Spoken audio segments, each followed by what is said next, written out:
Good evening, everyone, and welcome to the April 12th, 2022 Planning Commissioners meeting. Shannon, can we have roll call? Messina. Here. Fleming. Here. Ingalls. Here. Lutrip. Here. Mandel. Here. McCracken. Here. Ward. Here. Okay. If you can join me in the pledge, please. I pledge allegiance to the flag of the United States of America and to the republic for which it stands, one nation, under God, indivisible, with liberty and justice for all. Thank you. I need approval of March 8th meeting minutes, please. Move approval, Mr. Chair. Second. First and second, all in favor? Aye. Okay. At this time, we're going to have a presentation of the Regional Housing and Growth Issues Partnership from Councilmember Kiki Miller. Hello, and thank you. I appreciate the opportunity to share information with you tonight. This is normally a three-person presentation, but due to circumstances and travel, you just get me. So I'll get through this as quickly as I can. And I'm here with the Regional Housing and Growth Issues Partnership. What I'm going to show you tonight is kind of our progress, and then get through a little bit of history, a little bit of the future of what we're doing, and give you time for questions, so I hope to be out of your hair in about 20 minutes. This is the funny, not funny part. Everyone, if I've heard it once, I've heard it 1,000 times. We have a housing crisis here, and it is, by most economists and the people in the industry, it's not going to slow down anytime soon.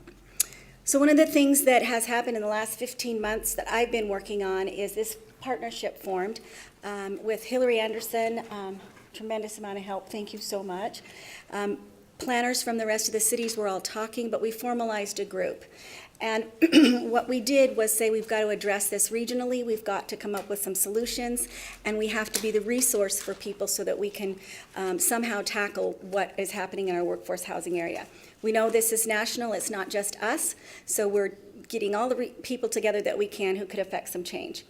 What we do is once a month we have our work group meeting, and I'll show you the rosters of who's involved in that. 2 weeks later, we have an advisory group that comes back and sets our priorities for us based on what we've been talking about in the interim. And initially when we started, we polled and we got 3,700 responses. That went out through all of our advisory groups to say, what do you want us to work on and in what priority? The number one thing they wanted us to work on, keep in mind this was 15 months ago, that they wanted us to work on was open space on the prairie. So we spent a good amount of time on that. I'll share where we ended up. The number two thing was schools and traffic. So we moved schools into a subcommittee, and we know traffic is really under the purview of KMPO. The number three thing was housing affordability and costs, and that's where we're at right now. Incidentally, number 4 was water conservation, number 5 was legislative action. So our current goal, like I said, is that achievable for Kootenai County residents, and really what we're looking at is how to protect and preserve housing inventory for local workers. We use the word local workers because we know during the pandemic, kind of the market shifted. Our remote workforce just changed. This is something that we all know is just the norm now, that we have work from home and that sort of thing. But in order for our communities to thrive and stay healthy, we have to be able to afford housing for people who need to live in the town where they work. What the partnership's role is to be able to provide these answers, get data-supported solutions that are able to be done in the communities where we live, and educate folks on what is and is not possible, and work together on these issues. I'll show you at the end of this presentation on the website that I left you this card for, and in fact there's some at the table if anybody wants one on the way out. There's a frequently asked questions drop-down bar, and the facts have been gathered, put under that FAQ section on many of these topics, and we're adding to that all the time. So our progress is, I'll talk about the affordability and availability study here in just a second, but it assessed all of what our housing needs were. We've started these subcommittees. There's now, I believe, 6 of them. We are continuing all of our outreach. We have a website built, social media is being done, and we have communication back and forth. So we're now exploring all of these voluntary funding mechanisms, and really the key word here is this is voluntary programs. We're educating, we're sharing this information, and we're asking the entire region to become involved. This is the part that Maggie Lyons, who's the interim director of the Panhandle Affordable Housing Alliance, normally does. So I'm a little out of my wheelhouse here. But this is the results of the University of Idaho conducted affordability and availability study. So Panhandle Affordable Housing Alliance, the Economic Development Council, and a Vista Foundation paid to have them do this. It took about 9 to 10 months, which was a really short period of time for an accurate study to be done. If you haven't read this study, it's available online. It's about a 25-minute read, and it's really important data, especially for folks like yourself to refer back to. What this does is focus on where we're at, and it gave us kind of our priorities along with the community on this middle income housing. We know that we have folks who deal with the very low income, 30% AMI and below, our Habitat for Humanity groups, and that type of housing products. But what we know that happened in the last few years is our middle income people are priced out of the market completely. Some of this is kind of anecdotal. You all know this. The statistics are saying that our demand and people moving in is not going to slow down. 54% of the incoming buyers is this category of retirees, investors, and second homes. And although, I want to be a retiree, I love retirees, but they aren't working in this area. And that's why we're, again, saying that this is one of the impacts of that local worker housing deficit. Another thing that's happened, and this is happening, we are hearing from our employers all over. They have a good job, they can't live here. Should I quit my job so I can qualify for low-income housing and be able to keep my family in the school district until they graduate? That also isn't helping our workforce housing if we have these kinds of economic pressures on our families. This came out of the study as well. This is how short of a window that flipped. In 2016, the median home price was $250,000. 75% could afford it. Here's where we are in 2021. And according to Association of Realtors just recently, that $500,000 is now $510,000. This is what this translates to. $100,000 annual salary is this amount of money.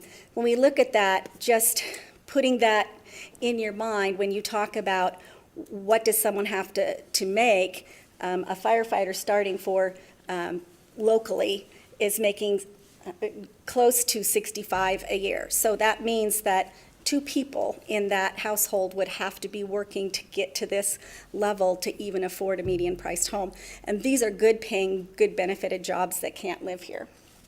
I looked at the MLS. I do this obsessively now, but I looked at it just today, and there are 30 properties at under $500,000 in the MLS. Of those 30, 16 of them are manufactured homes on leased land. So that is the actual inventory that's available in this price category. There's a huge deficit, and I think that one of the things we recognize within the study is that it didn't address the fact that we didn't catch up after the last recession. We didn't have enough housing inventory nationally, and this is the deficit that we have here, and it's growing. So there isn't a way that we can build our way out of the demand that we're at right now. What we can't do is control that demand, but there are ways that this group is looking at strategically increasing that supply and also having some influence on who occupies the current supply. And I'll tell you a little bit about that in a second. This is where we got anxious. We got this study out, and a year ago we started calling. We and I'll tell you a few other people in the working group. We've been talking to folks all over the country and saying, "How did you solve this problem? What did you do?" And I predominantly got left with this takeaway: is that we did too little, too late, and the land was gone, the opportunities were gone, and the people were gone that they needed in their workforce. So we are really wanting to be proactive and try to provide solutions that can work. There's options that we can initiate now, and in fact, we are doing some of those, and we'll talk about that in a second.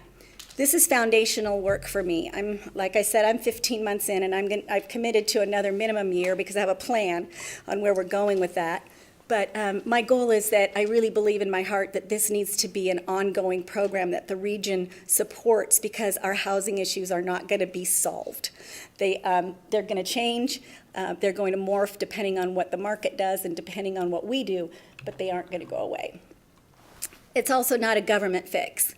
This group is not saying we need to government our way out of this or tax our way out of this. This is not something that anyone that we've been working with is supporting. An interface with government and how that works in order to support what these market-driven ideas are really what the goal is. There's private nonprofit ownership control. There's multiple ways we can do this, and part of it is educating developers and talking with developers and talking with property owners on and how do we help us create this inventory. This is an example that Maggie usually talks about. I don't know enough about it to answer specific questions, so don't ask me on this part. But initially, what Panel Affordable because they're not Alliance did is they're a nonprofit, so they were dealing with a particular landowner where they gave them part cash and a bridge amount to their fair market value amount in the form of a tax deduction, and then they were able to obtain the land and able to build condominiums on it. So that's the way they were able to get an affordable housing project together. This is another example. This is actually Culver's Crossing. It's the one that a lot of folks have talked about in Bonner County, where the landowner voluntarily put these deed restrictions on their property. They worked with their planning commission and their council in that area in order to say, how do we provide local worker housing? These are some things that they did. They just unanimously passed that last week. So this is moving forward, and it's a good template example for something that we may be able to do here, because they can do it there, we can probably do it here. One of the things we've been talking about is that there may need to be potential policy changes. These are things that each one of the jurisdictions are talking about. How, in our work group meeting, can we bring forward things that could help us as a community by changing some of our ordinances, by reviewing some of the way that we can allow our commissioners like yourself to make decisions based on other information, talking about all of those things. So we know that Coeur d'Alene is working on its infill core housing code, and that was waiting for the comp plan to be approved. So that's just one of the examples that regionally we're talking about. How do we look at modifying this so that this can help us with our need to get to local worker housing? We talked about short-term rental code revisions as well. That's something that only Sandpoint and Coeur d'Alene have those ordinances right now.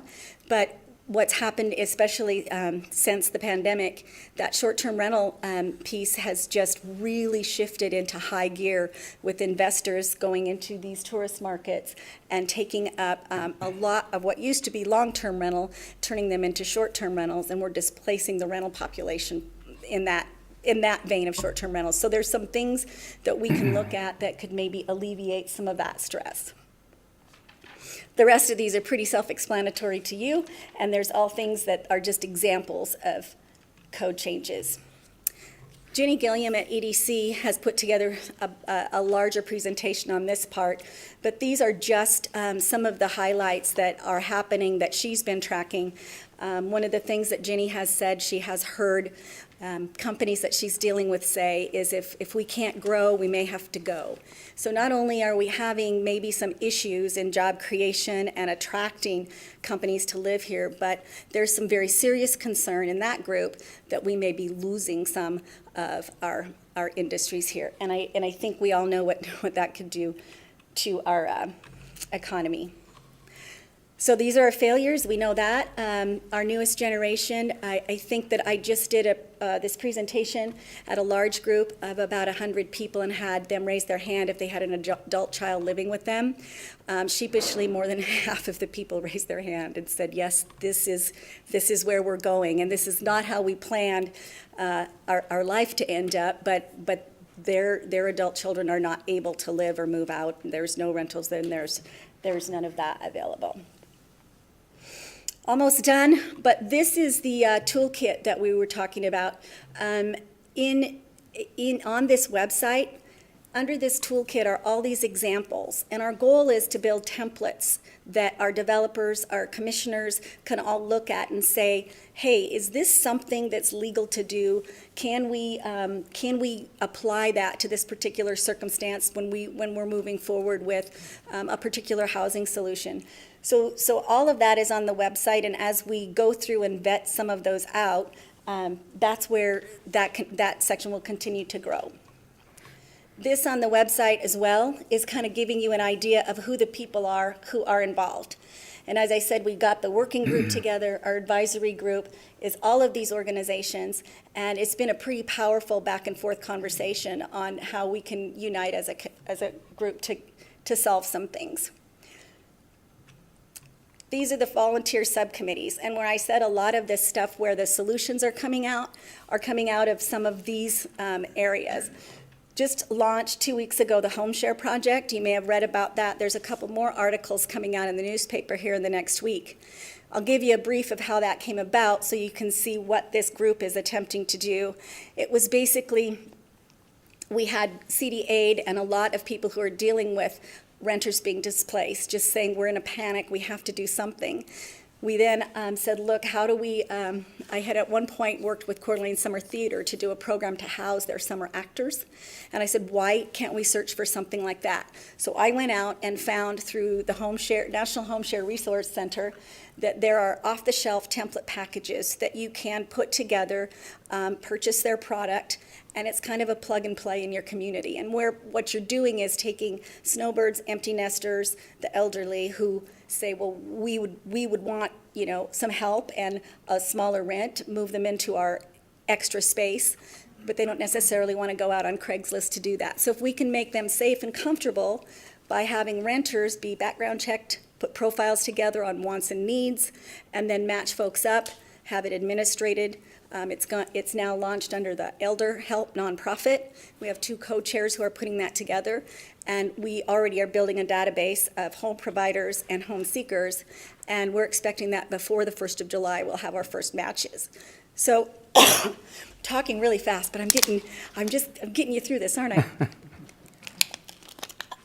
I think that the importance of that is that that's inventory that already exists, and it's one of the solution-backed programs our whole community can get around and say, this isn't something that's going to bog us down and cost us a lot of money and a lot of red tape, but it's something that's going to help the elderly community and help our feed that rental capacity too. Some of these others you may have heard, building I could go into each one of them, but the Revenue Trust Fund is one that there actually is in Idaho, a housing partnership foundation. That we have the ability, it's run under Idaho Housing and Finance. We have the ability to do local fundraising, local matches to put money back into a specific project in this area through that foundation that already exists. So we have put together a number of I call it kind of a shotgun approach. There isn't one single thing that's going to solve this problem, but we have a bunch of different things where we can pull resources together like that campaign and utilizing foundation and grant match money to be able to say, how do we sustain an individual or a project that comes back here? So we're talking to builders all the time. I would say I'm across the desk from a builder developer every week, if not 2 or 3 times, and I'm hearing what they need. And I will tell you I'm encouraged. This is kind of depressing news a little bit. You're like, oh my gosh. But I think our development community is saying we want to help. Tell us how. Give us the answers. And so this group of subcommittees is really trying to be an interface between what's happening in our community as far as landowners and property owners and how we can help them help us get to those goals too. We're just now starting a rental, kind of a point-in-time assessment that's going to be a thumbnail sketch on what's really happening in our rental capacity and our rental needs in Kootenai County. That's hopefully something that's going to happen in the next month or so, but it's still just being formed. Schools is one that just made a connection that we're hoping to be able to talk about faculty housing projects that have been very successful in other communities. And so we're hoping that our school subcommittee has gotten some real tangible opportunities to say we know that we need to have faculty housing for all of our schools, and how can we do that? And we want to be good copycats, do that with things that have worked well. So when I'm talking and how can you help, these are basically to the generic public. This is kind of the stuff that we're asking them to do. Get in touch with us and stay engaged. Weekly, what we're doing on this website is there's kind of like a hot sheet now. So there's paragraphed points where you don't have to wade through the whole website and listen to another hour of presentations. But if you just click on that button, by the week, you're going to get 5 or 6 or 7. Here's what happened in the last few weeks, so you can stay up to speed that way. So I want to open it up to questions if you have any. And if you have not read the housing study, please do, and please go to this website. And I think I was under 20 minutes, so. Very Any good. questions, I'd be happy to take them. Speed talker we have. I know. Can you listen as fast as I It's talk? thank you very much. Very informative. And so, questions? Anyone? Go ahead. Councilmember Miller, thank you for the presentation, and thanks for your service on such an important committee. And it seemed like I remember, right before the Great Recession, the pressure was building, and we were in the same position, and then the bottom dropped out, and the problem kind of went away, and I think the emphasis kind of backed off, and now here we are again. But the question I have for you though is, I see you're on this subcommittee for builder and developer outreach. We just completed yourself as well. We all together kind of updated the comp plan. I still think it's pretty solid, even as, I think it has the right goals and policies. But I wonder what you're hearing from developers and builders with respect to whether or not, ordinance changes or development standards need to change, the amount of parking, the amount of setbacks, the heights, and, are we hearing that part of why things are so expensive is that we have all these regulations to deal with? And if we can deal with a little more density or a little less parking or whatever, we could build cheaper and more housing, or are we getting some of that from the builder community? Yes. I mean, I would say yes. There's always that, it's so cumbersome, and it takes so long to get through these processes, and that's where their expenses are not able to be controlled. And I have been involved with NIBCA myself for many, many years, the Building Contractors Association, and I believe that they're facing unprecedented expenses and supply chain issues and things that aren't just them saying we're being greedy. They have labor shortages and all of these things that are complicating that. So they're looking for literally anything that can help them relieve some of that pressure and still keep building on track. I hear complication and I hear the expense of that pretty regularly, but I also know that they're, for the most part, I've been encouraged by the ones I've talked to in that they want to work with the system. They want to figure out some of these templates that can help us solve some problems. Ms. Matt, thank you very much. A very good presentation. A couple items that popped up there. Annexation, and we have an annexation on our agenda tonight. And planned unit developments may be in there. I know I have a great enjoyment serving on planning and zoning, because I have very little responsibility other than making decisions on things that come before us. If we go out and familiarize ourselves with, excuse me, with the work you're doing, that would be very helpful, but we can't talk amongst ourselves on something like that other than a study session and so forth. But we do look towards the council for the policy. So as you're effective as you are as a council person and your council, the more direction you give us, the better. I hear what John said about our new comp plan. We spent 2.5 years with it. But I think that we need to have some clarity on some of the things. And one thing that comes to my mind, because of this is the worker housing, local worker housing. Somewhere that needs to be defined, so when people come before us, we can say, listen, part of the council's thing is they're interested in this, this is what it is, can you help us? Be it a PUD, an annexation. Well, Ignite CDA the other day was here, and they said they're working with somebody. So, you know, the government is getting involved. I understand what you want to have it, you know, of the community, not government dictated. And I think we all share that. But guidance from the council and definition would be greatly assisting, I think. And again, I'm here with my Housing and Growth Issues Partnership hat on, not my council member hat on, but I will defer to legal a little bit in that it is my understanding, we as a council, you as a commissioner, we can't tell someone, if you give us this, we will approve something. It doesn't work that way.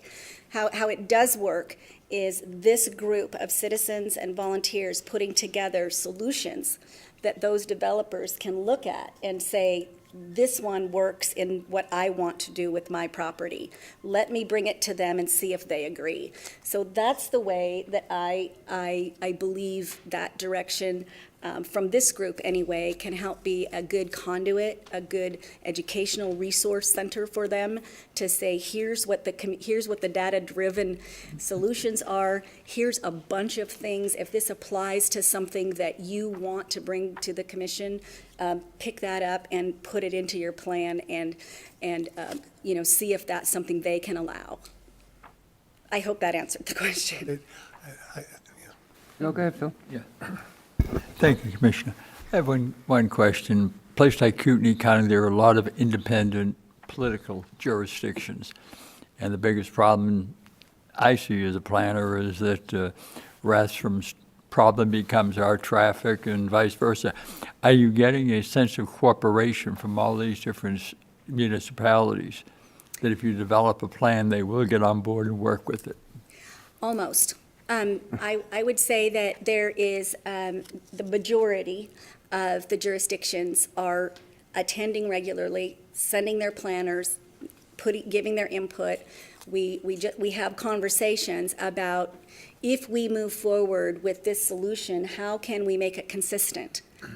Is there a way that we can compare what's happening throughout the county and all these jurisdictions, so that if we say this is a solution, for example, and it requires an ordinance update, how can we help make it consistent? That's one of the conversations that occurs in the working group.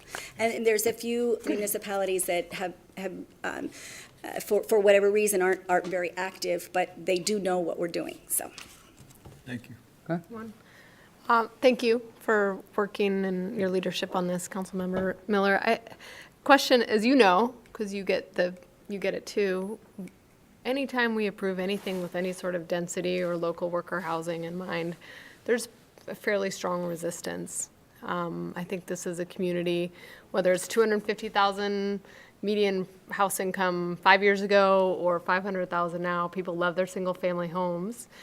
And so is there a kind of a PR aspect to this to sensitize the broader public about how central this issue is to our economic development or health, right? When Heritage Health and Kootenai can't recruit physicians or nurses and we can't staff our schools because people can't afford to live here, I feel like those are stories that if you are in these circles, you understand and are working on it. But I feel like there's a lot of sensitization that needs to happen. And I'm not saying that the group hasn't. I've seen it in the press and it's covered, but how do we kind of bring that sensitization? I think the comp plan gives us some teeth in that, but just from a PR standpoint, I think connecting the dots to how critical this issue is to the well-being, economic and health and education of our community, and businesses not sure,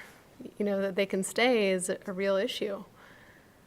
and thank you. this is what I'm trying to do. And this is not a formal organization, it's not a funded organization. It is a collaboration from people who have understood what the impacts of this housing crisis are going to be on all of our lives.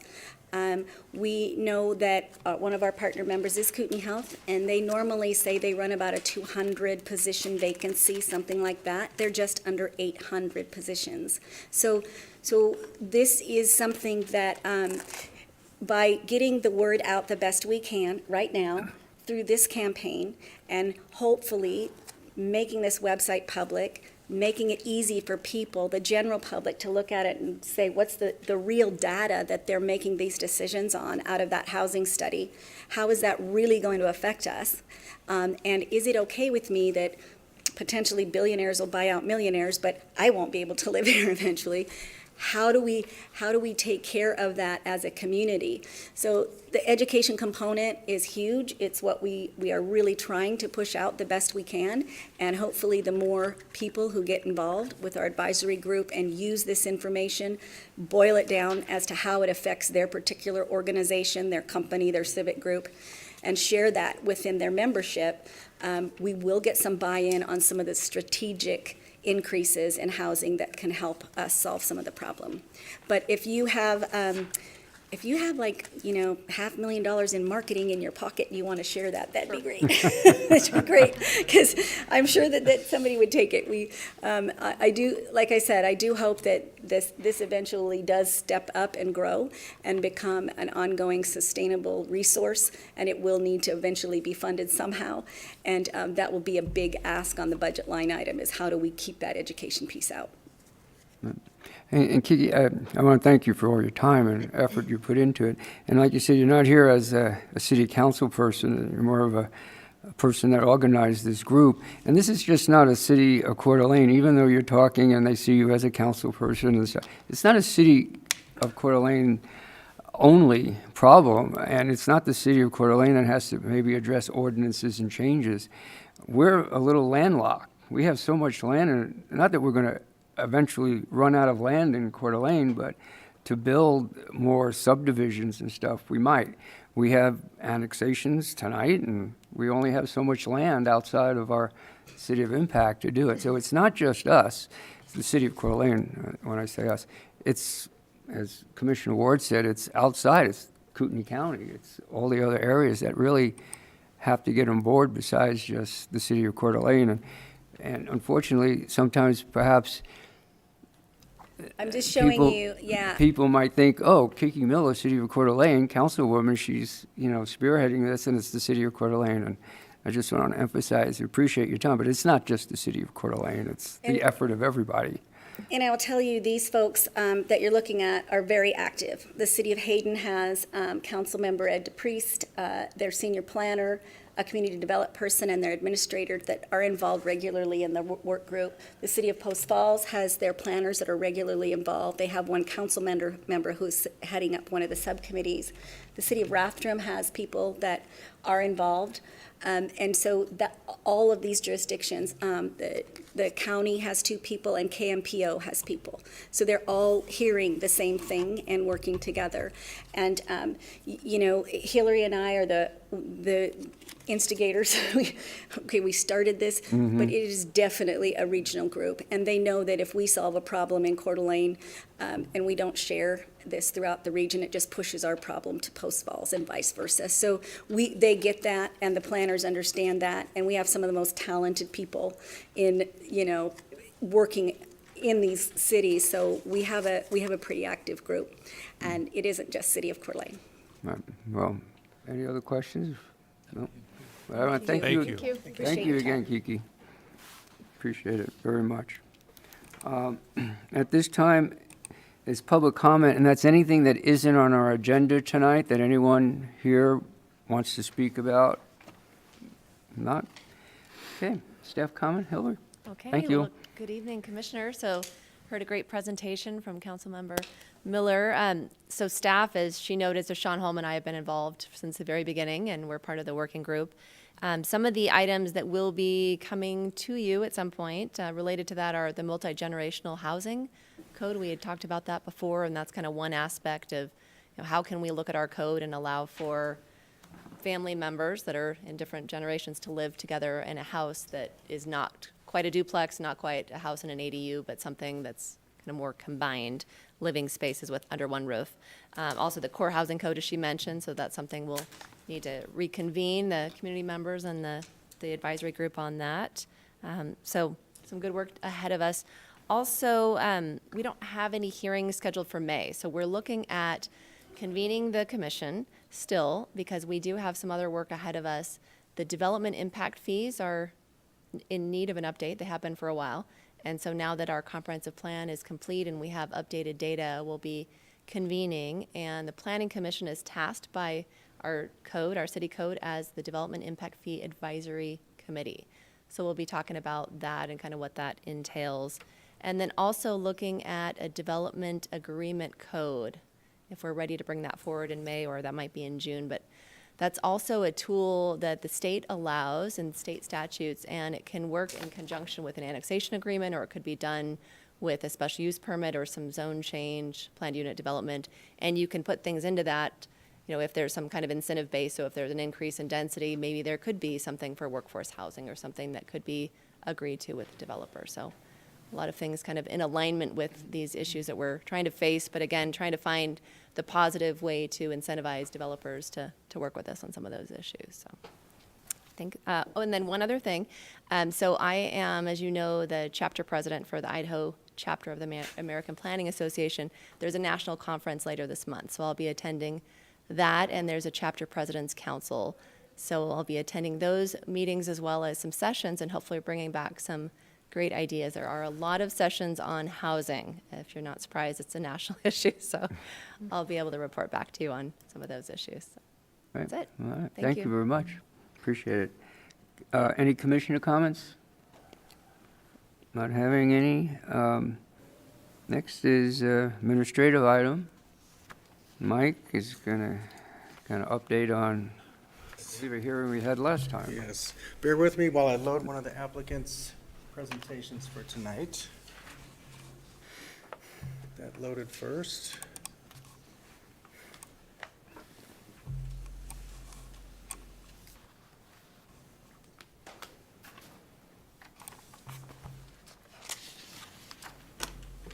All right, good evening, Commissioners. Thank you. Yeah, the first three items today are on the agenda are administrative. So the first one is Aspen Homes and Development LLC is requesting a 60-day extension on their application for annexation and zoning on property located at 1808 North 15th Street in application A-2-22. And that's a simple approval or denial. I'd approve it. I'll Second. make that motion to approve. Second. Extension, as request of 60-day extension for A-2-22 Okay, for then. Aspen Homes. Motion second? Second. Seconded. Second. Do we need a roll call or simple? All right, all in favor? Aye. Aye. All opposed? Okay. All right, the second administrative item is an interpretation. So this is an interpretation for Bear Waterfront LLC. The location is 2252 West Bellerive Lane, Mahogany Lane PUD. The PUD consisted of a commercial lot along Beebe Boulevard and residential lots located at the end of Bellerive Lane. The interpretation is of the approved accessory dwelling units for Mahogany Lane. The applicant/owner for Mahogany Lane PUD is requesting an interpretation of the Planning Commission for accessory dwelling units within the project related to building height and the second-story step back. Here's just an aerial photo reminding you where this location was at. The commercial lot was here, and this is the site plan that was approved for the PUD. Tonight, we're going to be focusing on the ADUs. They're located here. The applicant is requesting interpretation to clarify the ADU building height. The ADU code allows for a maximum building height of 24 feet. The majority of the ADUs within their project will be closer to 24 to 26 in height, but they would like the ability to have them extend up to 29 feet to account for grade changes across the site and the fact that there are no immediate neighbors that would be impacted by the height. Further justification is that the ADUs will be located next to principal residences on lots 4 and 7 within the project, and those residents are allowed a height of 32 feet. During the first approval process, the applicant submitted Exhibit D, and they showed these accessory dwelling units located here.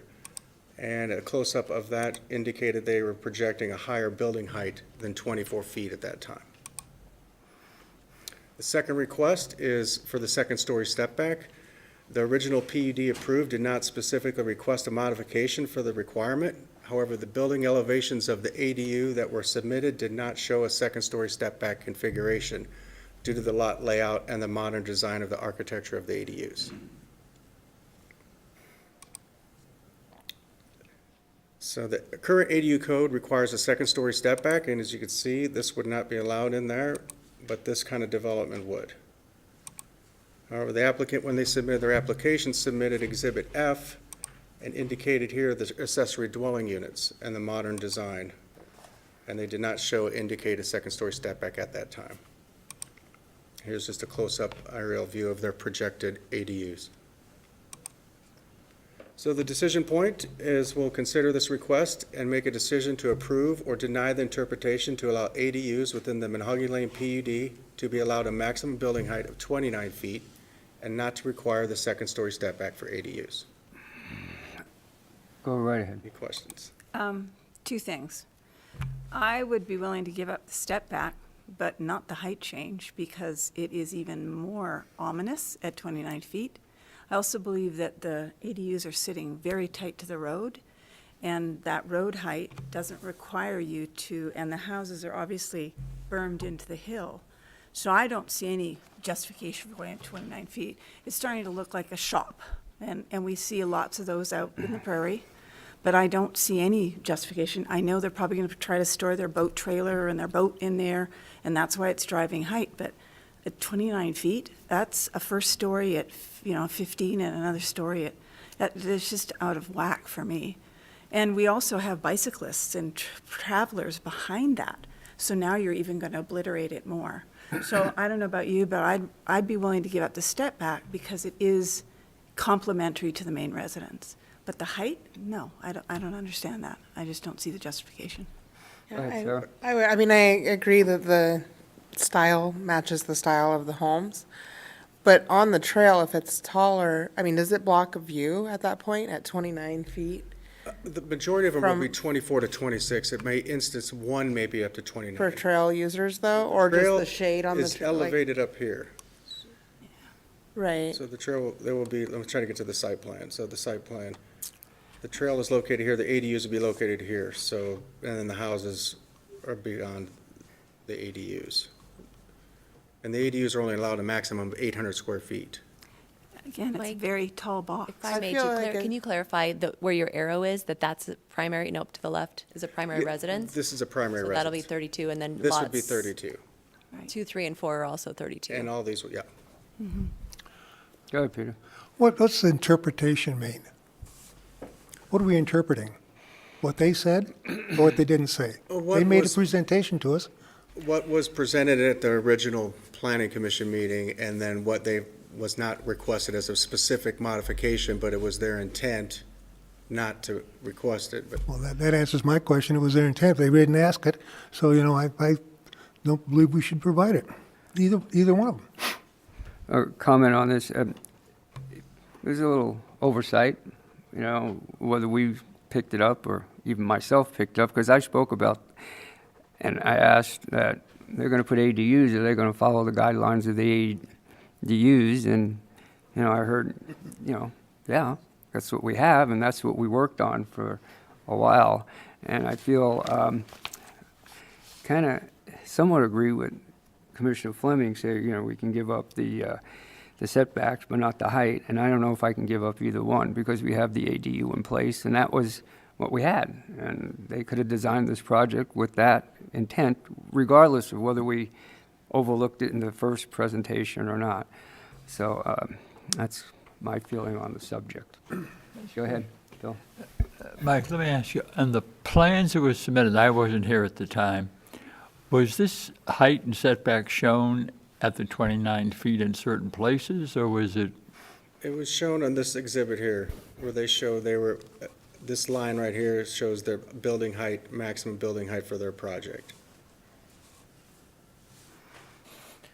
So they submitted this exhibit. But And then the they showed the ADU within it. structure shows it significantly below the maximum. Right. So that doesn't represent the intent, right? That dotted line, the buildings are not at that height. They are not. Majority of them are going to be 24 to 26 feet. I had a similar question to Commissioner Ward, and when I looked at that, trying to strain my eyes Yeah. at home, what I was looking for is dimensions. Yep. You know, we have this dotted line box where it says a 29-foot thing, but I was looking for a dimension from the ground, and it would be different on one side versus the uphill side. And so I was trying to figure out, you know, is it the long 29 or the short 29 or what? But, you know, I think process-wise, back to the interpretation, I guess, you know, if someone came in here and they were really clear, and there was a clear dimension right on that drawing right there, and it said, we're going to do this at 29 feet. Granted, your code says 24, but it's a PUD. We can ask for little deviations and whatnot. If we had that clarity, and that's really what we need in a PUD application, is where it clearly defines, you know, here's some deviations we're requesting. And without that, it's not clear. You know, I don't think their case that, hey, we had this all in front of you. I don't buy that, because I can't decipher that clarity from this. Well, and there were other modifications in that PUD to the front yards and the sides and the riverfront. That were That were all specifically. specifically and lined out. So if this was so important. So that was the spot to put it, I This think, is, if they wanted it. if this was so important, Yeah, I agree, Sue. Any other questions? If not, I'll ask for a simple motion for approval or denial of the I move we deny. interpretation. I move that we deny. I have a motion to deny. Any second? Second? I have a second. All in favor of the denial of the motion as presented, say aye. Aye. Any opposed? No opposed? Motion is denied. Okay. All right, Next. moving on to the next item. It's an administrative item as well. The request is from Government Way Coeur d'Alene Hotel LLC for a one-year extension of an approved R34 density increase special use permit for a proposed multifamily apartment complex in the C17 Commercial Zoning District in item SP-1-21. So they're requesting a one-year extension. And what is our start date and end date then? Is that March 9, 2023? That's correct. Okay. Questions, Mike? Not? Simple Questions? motion? Simple I'd motion that we approve. Seconded? I have a first and second to approve the request. All in favor? Aye. Any opposed? Motion is approved. Okay. All right, now we'll move on to the public hearings. The first item, Tom, I better leave now. Okay. Commissioner Ward is, Sorry, Commissioner. but I have another meeting. not that he doesn't like us, he has a prior engagement. Shot at, I think. Thank you. Appreciate it. before we start this public hearings, there's been a request by the applicant to table the PUD and subdivision part of this application. So we'll need a Next one? Yeah, they're requesting to Just the annexation? table the tonight? matter, the PUD and preliminary plat for tonight's hearing to a date certain, which would be June 14th at the Planning Commission meeting then, for the PUD and subdivision process, part of this application. Okay. So it would be. We'll need some just action. Zoning What we're and- looking at is the annexation. So annexation only. But approve the table before we hear the annexation. So you need a motion that we Motion to- approve tabling the PUD and the subdivision. So I motion that we table PUD 1-22 and S 1-22 to June meeting. I have a motion. Need a second? I'll second. Okay, a roll call or, Just a simple no, a simple majority. motion? Okay, I have a motion for first and second. All in favor? Aye. Aye. All opposed? So be it. All right. Okay, Mike. This is the public hearing for A-3-22. Applicant is 15th Street Investments LLC, and they're represented by Lake City Engineering. They're requesting the annexation of 3.19 acres in conjunction with zoning approval from County Agriculture Suburban to R12 Zoning District. Property is located at 3511 and 3525 North 15th Street. Legal notice was published in the Coeur d'Alene Press on March 26, 2022, and all of the required notifications have been made. Here's the location map indicating where this property is located. As you can see, it's highlighted here in red, and you can see it's one of the Swiss cheese holes in the city. So it's located here on the right. This is 15th Street. Here's a bird's eye view looking north, and here's 15th Street located here. Here's a bird's eye looking southwest.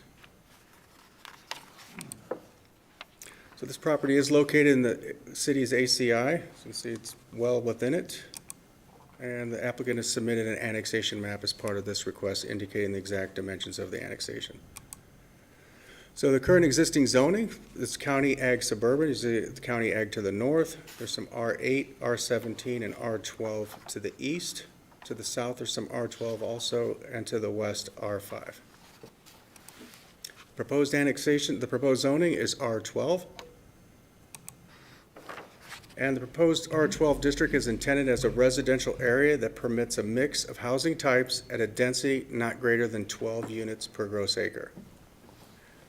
Principal permitted uses in the R12 district are as follows. There's administrative, duplex housing, home occupation, neighborhood recreation, public recreation, and single-family detached housing.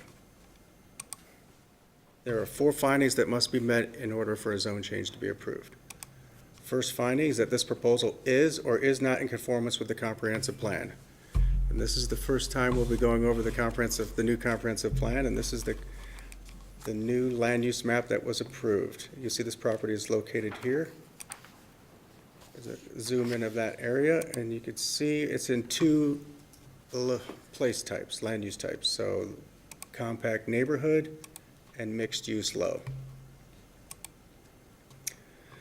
So the 2042 comprehensive plan place types represents the form of future development as envisioned by the residents of Coeur d'Alene. Place types will be in turn provide the policy level guidance that will inform the city's development ordinance.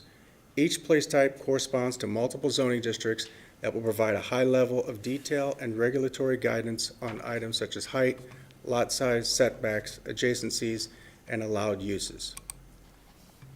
So the first place type that this is located in is compact neighborhood. Compact neighborhood places are medium-density residential areas located primarily in older locations in Coeur d'Alene, where there is an established street grid with bicycle and pedestrian facilities.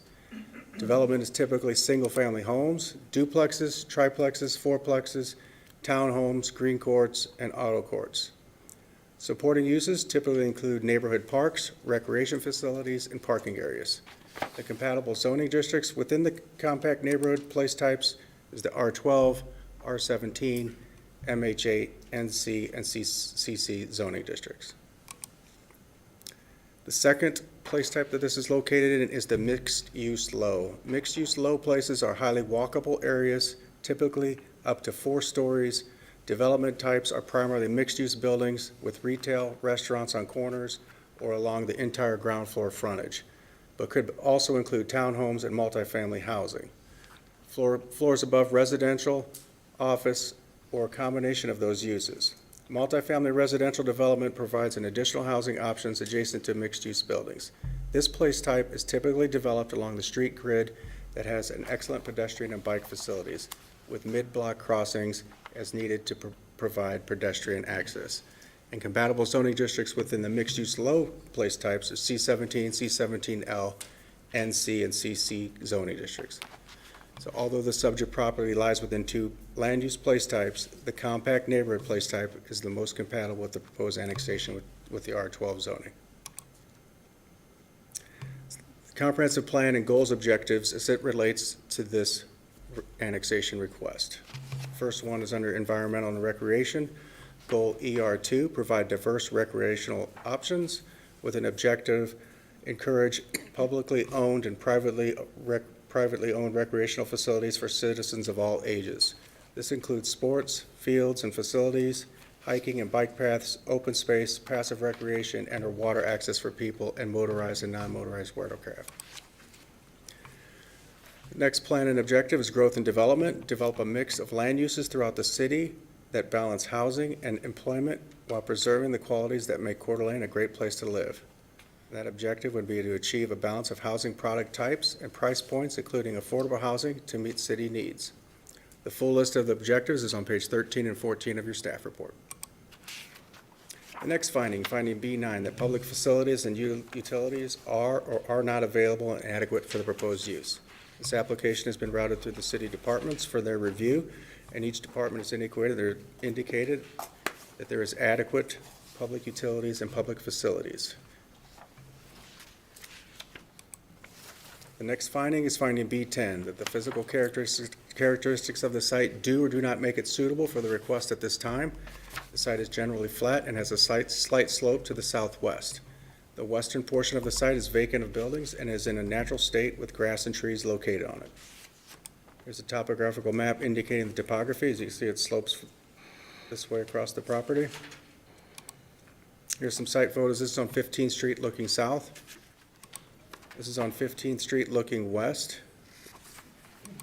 This is at the center of the property looking north. This is at the center of the property looking west. This is the center of the property looking south. Next finding is finding B11, that the proposal would or would not adversely affect the surrounding neighborhood with regard to traffic, neighborhood character, and/or existing land uses. City engineer has indicated that residential development is estimated to generate approximately 21 a.m. peak hours and 25 p.m. peak hours trips during the day. The 2018 traffic counts indicate 15th Street experiences an average of 770 p.m. peak hour trips. Streets and Engineering Department has no objection to this annexation request. There's a land use map indicating the surrounding land uses. You got single family surrounding this property to the north, west, and south, and on the eastern portion, you've got multifamily and duplex housing. So the decision point is the annexation of 3.91 acres in conjunction with zoning approval from County Agricultural Suburban to the R12 Zoning District. This item goes forward as a recommendation to City Council.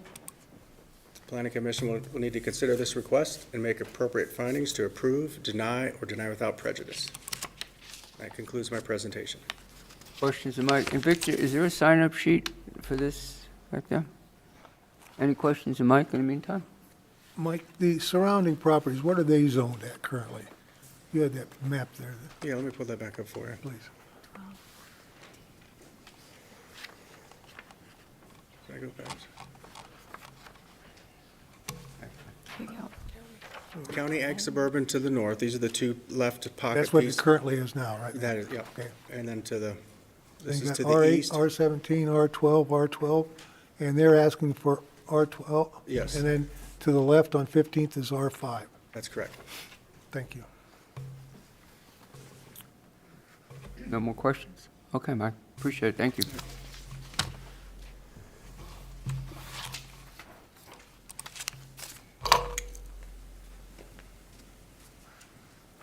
Drew, just state your name and city you live in, please. Drew Dittman, Lake City Engineering, 126 East Poplar Avenue in the great city of Coeur d'Alene, Idaho.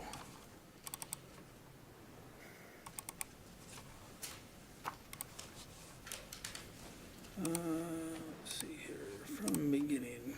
Good evening, Chairman Messina, fellow commissioners. evening. Again, Drew Dittman, Lake City Engineering. Chairman, you want to swear Oh. him in Oh, first? do I swear him in? We've Okay. done this once or twice and we still forget to do it. Sorry. Do you solemnly swear and/or affirm that the testimony you're about to give is the whole truth and nothing but the truth? So help you God. I do. Thank you. Thank you. Thank you, Randy. Appreciate it. Good evening again, representing two different parcels. Cody Funk owns the parcel to the north, and Terry Allen owns the parcel to the south. Both of them are here tonight in the audience if you have questions for them. Originally, as Mike has said, we brought this forward to do an annexation, a PUD, and a subdivision.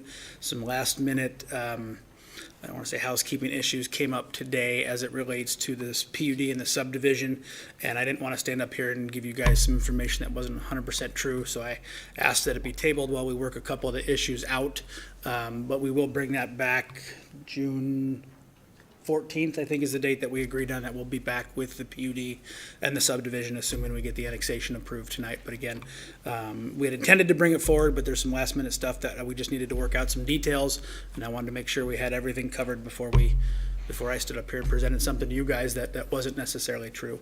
But in the meantime, we did want to move forward with the annexation. So you can see the property there highlighted in yellow. The red boundary there, as Mike had said, is that county island of 4 or 5 parcels that's there along 15th Street. We're looking to annex the 2 parcels in the middle. It's about 3.3 acres. I think Mike had 3.2 in his staff report. The difference is the right-of-way on 15th Street versus the parcel size. So the actual annexation area is 3.3. The parcel sizes are 3.2. It's a technicality, I guess. It's currently zoned ag suburban. We are asking for R12 zoning. Again, this is the map that Mike had up there. You can see there's R12 to the south, R17 to the east, R8 and R5 surrounding it. So the R12 seems to be a good fit for that property. Mike did go through the 4 findings, so I was prepared to go through them. I'll be real brief on it because I know he covered it. It's in the staff report, but I do want to touch on a couple of the issues. So the comp plan is the big one, and Mike went through this. We are kind of split in those 2 land use designations with the compact neighborhood and the mixed use low. The mixed use low is kind of centered more towards that intersection of 15th and Lunsford, where you're going to see more traffic, which maybe would allow some commercial uses, but given the existing land uses that are around there, which is all residential, the commercial uses don't fit at all, so that's why we're proposing the R12 to get the residential uses. Finding B9 is public facilities and utilities are available. And again, those items were discussed in the staff report, water, sewer, all of that is available in 15th Street. There is capacity based on the testimony from the various departments. The police department, fire department have all reviewed it and they don't have any objections. Characteristics of the site make it suitable. So there's a couple aerial pictures here, one kind of bird's eye view there on the left and the straight down aerial on the right. It's a flat piece of property. There are several outbuildings. There's a house on each parcel. There's several outbuildings on each parcel. We can talk about what houses are going to stay and what houses are going to go when we come back with the PUD and the subdivision. But right now, again, we're just talking about the annexation. But there are no physical characteristics of this property that would prevent it from being developed or being annexed. And then the last one is, does it affect the surrounding neighborhood? How does it fit with traffic, existing land uses, et cetera? And so, again, you can see it's entirely residential around there. You've got the apartment project across the street on the east side of 15th. You've got single-family homes on the west. You've got some multifamily homes with those triplexes and fourplexes on Lunsford down here to the south. So you have all residential uses in there. So the R12 zoning seems to fit with that existing land uses. So I was going to go into that's the plat stuff. So I won't go into that. So questions for me? Questions, you Drew? No? Thank Okay. you. Appreciate your time. Thank you. I have a few people signed up here. The first one is Cody, I believe, Fonts, and did not indicate whether they want to testify. No, I won't testify. You will? No? Oh, okay, Cody. Then we also have Catherine Taylor, who did want to speak. Yes. Catherine, I just need your name and city you live in, and I'll swear you in.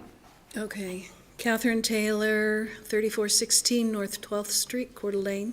Okay. Do you solemnly swear and/or affirm that the testimony you're about to give is the whole truth, nothing but the truth? So help you God. I do. Go right ahead. Thank you. Well, I live on North 12th Street. My property backs up directly to the proposed development. And I know that there's need for housing, but I am deeply concerned that this 15th Street developers is going to do their level best to acquisition all the rest of the ag. I forget what the number is, but the property as it currently is zoned agricultural, to eventually buy it all up and put this dense housing across the whole back there. My property sits right in the middle, backs up right into the middle of the proposed development. And they are asking, I notice here that they have got several exemptions that they're asking for. Well, Minimizing lot size. I'm sorry to interrupt you, but they did have 3 items on here, and what we're talking about right now is just annexation for an R12. So what the applicant Okay. has presented to us is just that portion, even though they had 2 other items here, which have been taken off our hearing tonight, will be presented at some Well, I future didn't quite date. understand what was being spoken. I couldn't hear, so Oh, okay. wasn't sure. Okay. Okay. You couldn't hear us when we were talking back there? or- Not Oh, you that can hear us? I'm sorry. Can. but Oh, well, sorry Fellow about, no who wonder no was- one raised their hand, because if you can't hear me, you can't raise your hand. The So, engineering person, I really couldn't hear him very well. So I'm sorry, did I not apologize. understand. I apologize. Are you? Can you answer me a question then? Yeah, just let me make sure everybody can hear us, and then I'll get right back to you. Can you hear us now? Okay, I like that. All right, no, go right ahead. I apologize. Let's go right ahead. So, when is a meeting then when I can express my concerns about what they're proposing to develop? Hillary, you want to address that? June 14th. June 14th. June 14th? Yes. Yeah. So they had asked that we tonight just look at the annexation, so just bringing the land into the city limits. And then on June 14th, they'll come back Okay, and talk about the other Great. requests. okay. You might note that they wanted to reschedule it because there's some changes they want to make. So what you have before you may be different than what they will submit for June 14th. So just be aware that there might be something new coming down. I'm sure it won't change materially, but there'll be some changes in the doggone thing, and you're certainly welcome to come and Okay. talk to Well, us about that. I'll be here. Okay. All right, thank you for your understanding. Okay, thank you. Oh, you're welcome. Next, I have Barbara Mick. No, Oh, I'm sorry. this woman and this woman also. I can't hear you if you can. I'm sorry. So we can get it on. For all of them. Go ahead. These 2 ladies also live in the neighborhood and are here to talk about the PUD Okay. developments. All right. All right. So I have Barbara Mick, and come back and see us again. And Lorena Nelson, again, please come back and see us again when the next meeting is. I have no one else signed up. Drew, do you have anything you want to add before I close public testimony on this? Chairman Messina, fellow commissioners, again, Drew Dittman, Lake City Engineering, for the record. Just kind of wanted to go back and touch real briefly on the R12 zoning. We do have R5 to the east, which I believe these ladies live on that 12th Street, which is zoned R5, but we do have R12 to the south. We've got R17 property across 15th, so the R12 seems to blend in there, and we feel that it fits very well and that it's the appropriate zoning for that piece of property. Okay. Questions? Questions Go for ahead, me? Peter. Yes, sir. I'll look forward to the June meeting. You heard the presentation that we had earlier. Oh, sure. And about local worker housing. And you see in our objective here that one of the things is achieve a balance of housing, affordable housing to meet city needs. And as you know better than I, a PUD is a essentially a business arrangement between Sure. the property owner and the city, and what is good for both Correct. of them. So it'll be interesting to It's, see how you it's a address give it. and a take, and we ask for something, you guys get something in return, and we end up with a product that we're both agreeable to and that's amenable to everybody. And so we feel we've got a good product. Like I said, we've just got to iron out a few of the details, and we will be back hopefully on June 14th and show you guys what we've got proposed, and I think you'll like it. Very good. See you back then? All right, thanks, Drew. Thank you. Appreciate it. I'm going to close public testimony on this particular item and bring it for discussion and a motion. I have one statement. In June, could we have engineering here? Because I think we're getting the pressure. Dalton doesn't want traffic on Fourth. They're all sliding over to 15th. And we're getting more and more traffic north and south. And I think we need a better perspective on what we're getting going forward. I'm worried about left turns, Okay. right turns, center lane, all that stuff. And we're feeling more pressure over here. It's available inventory land. So we're going to see more and more of this. And I think it's time to see what we're getting into on the future. So, okay, sorry to cut you, John. Yeah. Oh, no, Go for it. I was just going to jump in, and I'm in full favor of this. The devil will be in the details. And that's in June. And I think that we'll see what those look like. But as Mike pointed out, he called it Swiss cheese, and what that means is it's a little island of unincorporated county within the city. And the question here is not the details tonight. The question is, does this belong in the city? And I would argue a resounding yes. It acts like it's in the city. It walks like it's in the city. It quacks like it's in the city. If you live on that parcel right now, you can go right around the corner and enjoy yourself at North Pines Park. Your street is fixed and maintained and swept and plowed by the city of Coeur d'Alene. The first responders that come to your house are going to be city of Coeur d'Alene employees.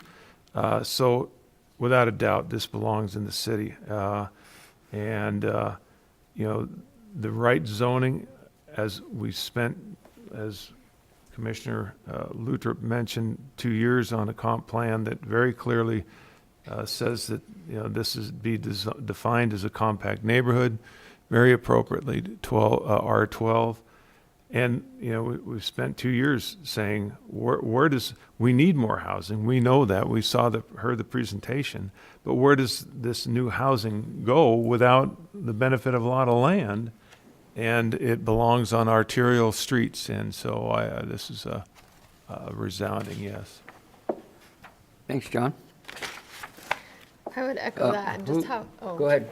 just how nice it is to have the land use map as a reference point for guiding us in this, because it's really useful. I think before we'd see these and they really were an island with no reference point or context about how the most appropriate place types and land use. So to have that in this situation is great, because I think it helps a lot Indeed. to map it to what our needs are. Mr. Chair, I'm looking at this. I understand what John is saying is annexation. I think we had an area down by NIC in the river that was in the county for many, many years, and finally it got into the city. But I don't want to be hearsay, but I beginning to look at annexations more as a business proposition. It's a business economically. There's an economic benefit to the property owner, and there should be an economic benefit or a benefit to the city. More housing. That may be the case, but in in an annexation, the city enters into an annexation agreement. I would encourage my little self here to have the city consider putting in the annexation agreement things that are of concern to them, as reflected in our comp plan, as reflected in the presentation we had before a little bit earlier, and in a reference to John talked about housing. I think we can define it in a fashion that is a little bit more thorough in some areas. And I think that annexation gives us that opportunity, because the person, if they don't like it, it's a deal, it's a transaction between the property owner and the city. and they can refuse it or they can not end it. It's once it's zoned someplace, they have the property rights. Here it's a little different. So I would just encourage us the city to contemplate putting things in annexation agreement that directs themselves towards our comprehensive plan and the housing. And that's all. Thank you very much. You're welcome, Peter.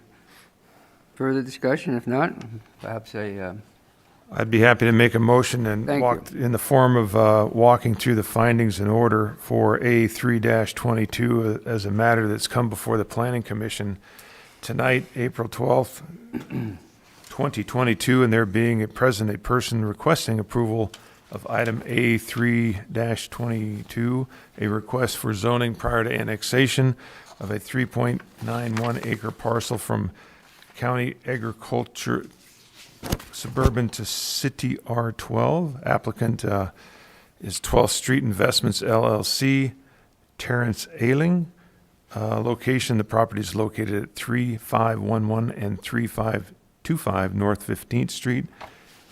Making the findings and justification with our worksheet that we adopt, findings B1 through B7, the background statements of fact in our worksheet, and the substantive findings, if you will, B8, that the proposal is in conformance with the comp plan policies as follows. Those that Mike Behary pointed out in his presentation, all are applicable. The goal CI3 and CI3.1 having to do with housing types and so forth. This proposal very strongly supports those objectives and goals, as well as growth and development 1.1, working towards a balance of housing product of various price points, et cetera.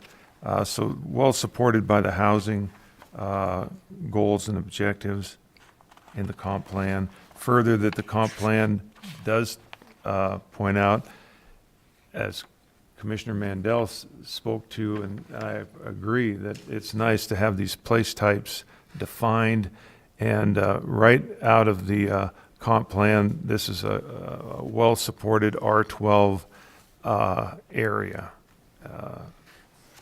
So jumping to B9, the public facilities and utilities, as Mike presented and are documented on page 15 and 16, all the adequate capacities are there and willingness to serve with respect to sewer and water and so forth, and transportation needs are all covered. Next finding, B10, that the physical characteristics of the site make it suitable at this time, as the applicant and the staff report points out, there's no physical constraints, a pretty flat, easy to develop site. B11 finding, the proposal would not adversely affect the surrounding neighborhood with regard to traffic, neighborhood character, and or existing land uses, as supported by the fact that transportation is there. There's no objections from the city engineer with respect to traffic and the character of the residential neighborhood types that are blended there would make an R12 a very reasonable fit there.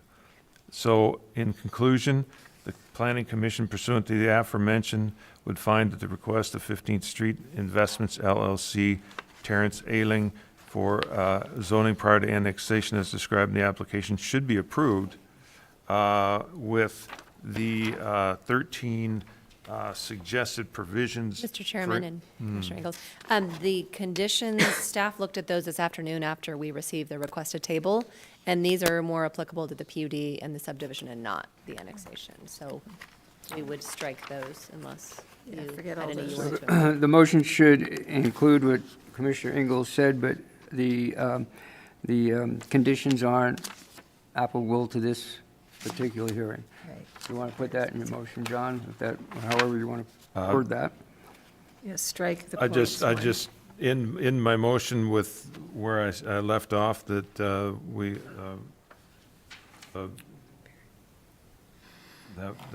the application should be approved, period. Okay. Second. First and second, a roll call, Shannon, please. Fleming, Yes. Ingalls, Yes. Mendel, Yes. McCracken, Yes? Lutrip, Yes, Messina. Yes. Okay. Item passes. Moving on to our next one, it's a proposed zone change from R12 to R17. Mike, you got a busy night tonight. Yes.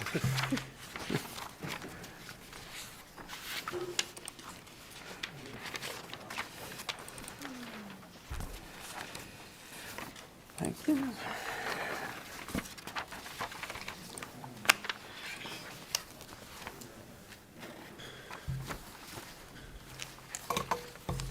All right, this is item ZZ-1-22, application by Neil McClellan with the owner Bethel Baptist Church Incorporated.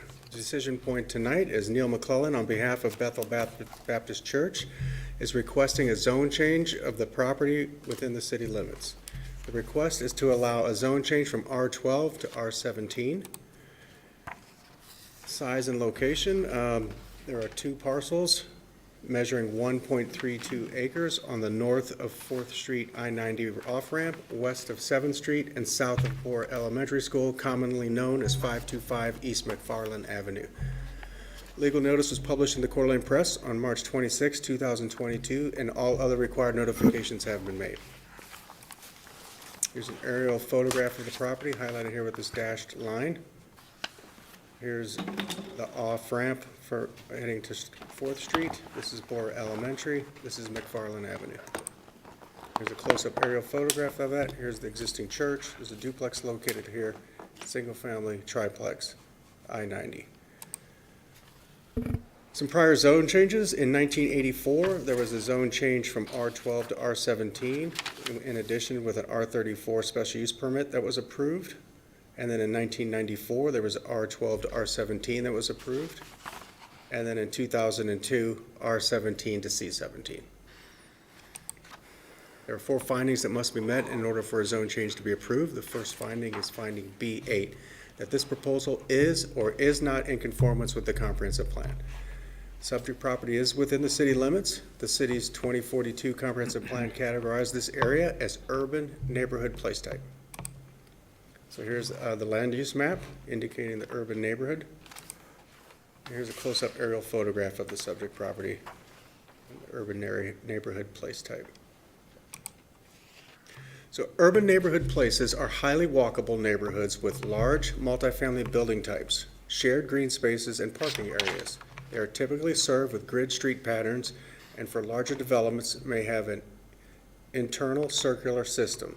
Development typically consists of townhomes, condominiums, and apartments with convenient access to goods, services, and dining for nearby residents.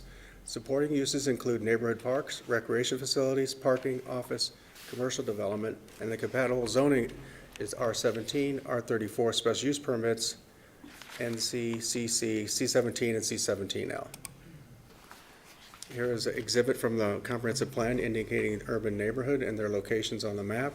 And the typical uses are the multifamily residences. Second is neighborhood parks. Building types are apartments, townhomes, condominiums, and compatible zoning.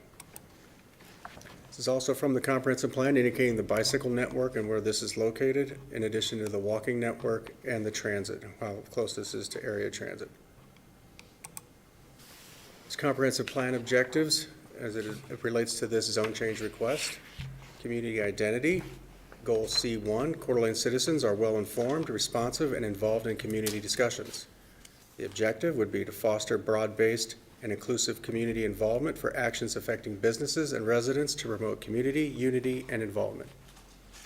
Goal CI3, Coeur d'Alene, will strive to be livable for medium and below income levels, including young families, working class, low income, and fixed income households. The objective would be to support efforts to preserve existing house stock and to provide opportunities for new affordable and workforce housing. growth and development. Goal number GD1, develop a mix of land uses throughout the city that balance housing and employment while preserving the qualities that make Coeur d'Alene a great place to live. Objective GD11, achieve a balance of housing product types and price points, including affordable housing, to meet the city's needs. Recognize neighborhoods and district identities. Goal GD2, ensure appropriate, high-quality infrastructure to accommodate community need and future growth, with an objective to ensure appropriate, high-quality infrastructure to accommodate growth and redevelopment. Next finding is finding B9, that the public facilities and utilities are or are not available and adequate for the proposed use. This application has been routed through city staff. Each department has indicated there are adequate public utilities and facilities available to serve the proposed request. The specific comments from the departments can be found on pages 9 and 10 of your staff report. The next finding is finding B10, that the physical characteristics of the site do or do not make it suitable for the request at this time. The site is vacant and predominantly flat with mature trees, grassy areas, a portion of the existing parking lot, a garden shed, a basketball hoop, and a fenced area that appears to be a fallen garden area. A church, a duplex, triplex, single-family home, and an elementary school are nearby. There are no topographical or physical constraints that would make the subject property unsuitable for the request. The 4th Street exit from I-90 abuts the southern property line. Here's some site photos of the property. This is on McFarland Avenue, looking west, showing the church parking lot and Bora Elementary. Here is the church parking lot looking southwest from McFarland Avenue. And as you can note, there's the property corner pin limit right there. Interior of the subject property looking southwest. Single-family dwelling and triplex west of the subject property looking southwest.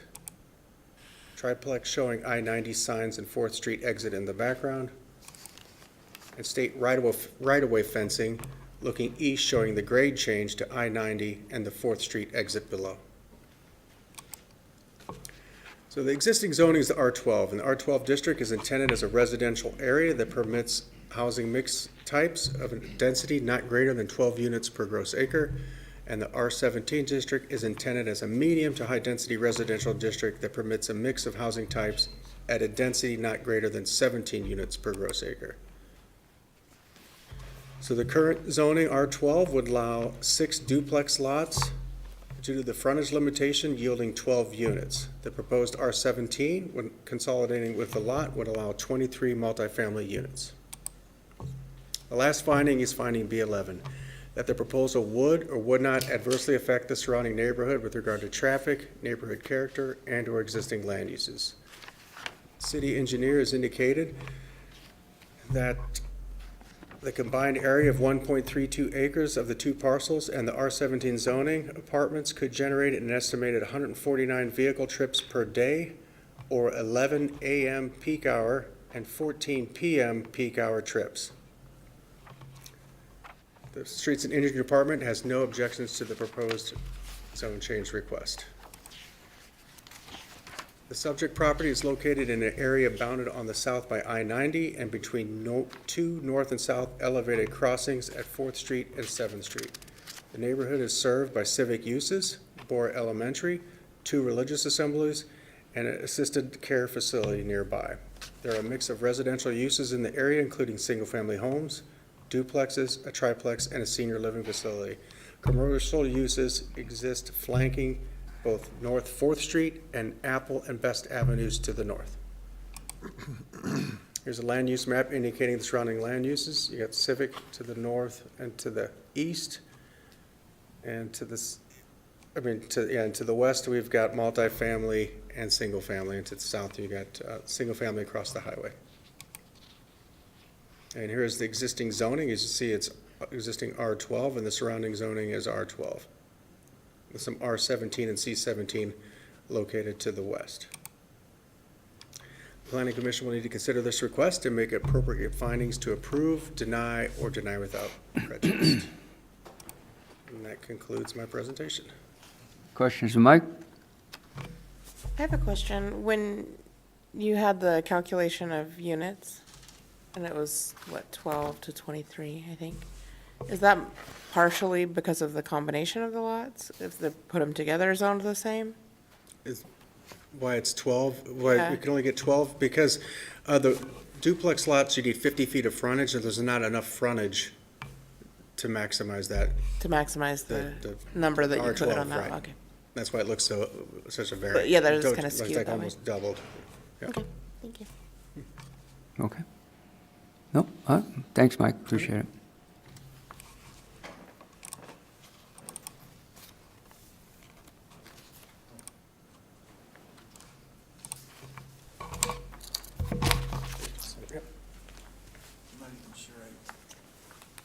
Hey, folks. Good evening, Neil. I just need your name and the city you live in, and I'll swear you in. Neil McClellan, Hayden, Idaho. Do you solemnly swear and/or confirm that the testimony you're about to give is the whole truth, nothing but the truth, so help you God? I do. Go right ahead, Neil. Thank you. And I wanted to clarify, I'm not the owner of Bethel Baptist. Okay. I'm actually representing, well, here on behalf of the chaplain and the congregation. I want to thank the city and the staff for the report. You guys did a great job. I really think that my responsibility at this point is to discuss urban neighborhood and whether or not the area fits that criteria. So under characteristics of walkable neighborhoods, shared green spaces and parking area, gridded street patterns, we can see from the previous pictures and even on the very first page of page 1 of the report, I'll be referring to the report primarily, that it is a gridded street pattern. Number 2, if it's a walkable, now this was interesting because sometimes I don't really feel like our community is that walkable. But it turns out in this case that it's very walkable. So I did some research, and so we need a park. So we're a mile from Cherry Hill. It's a half a mile to the bus stop, which Mike already pointed out. It's 2 miles to downtown. It's 2 miles to the county government. It's around the corner for a number of food establishments, Denny's and Subway and Panda Express and Wake Up Coffee and longboards and food trucks are around the corner.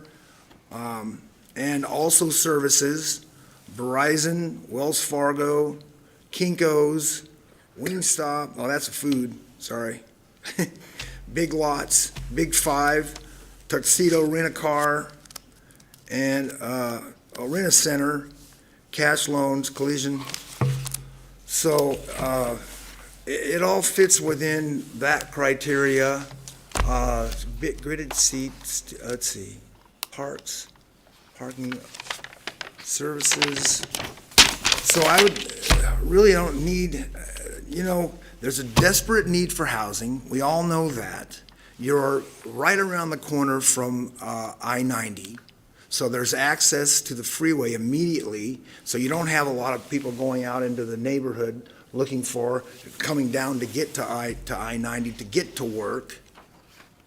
So that's a good thing. You're really close to downtown if you do work downtown, so that's a good thing.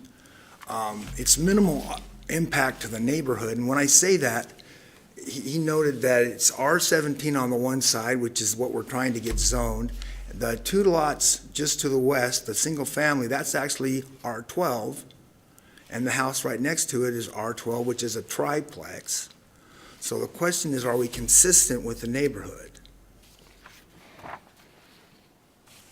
We've got the freeway on the backside, so your major arterial, commercial, R17 and R12. So there's the 2 houses, but we're still backed up to the freeway. So I don't think that, given the fact that there's an urgent need for housing, and I also see young families moving into this area, into these apartments. Well, lo and behold, there's a school right across the street. So it's also, it works in that regard. There's no opposition as you saw from the city planners, the utilities, so that's a good thing. And this is the highest and best use for the property.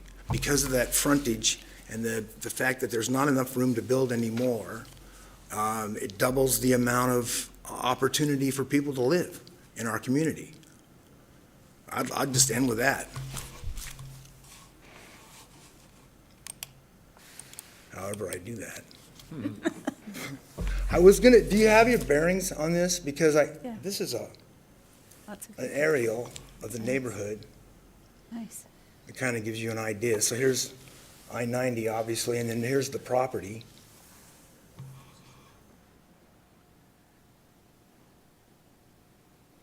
He'd lose his parking, the guy with the single-family home, but he's not opposed.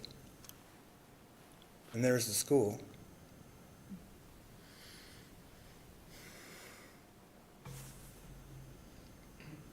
I don't know.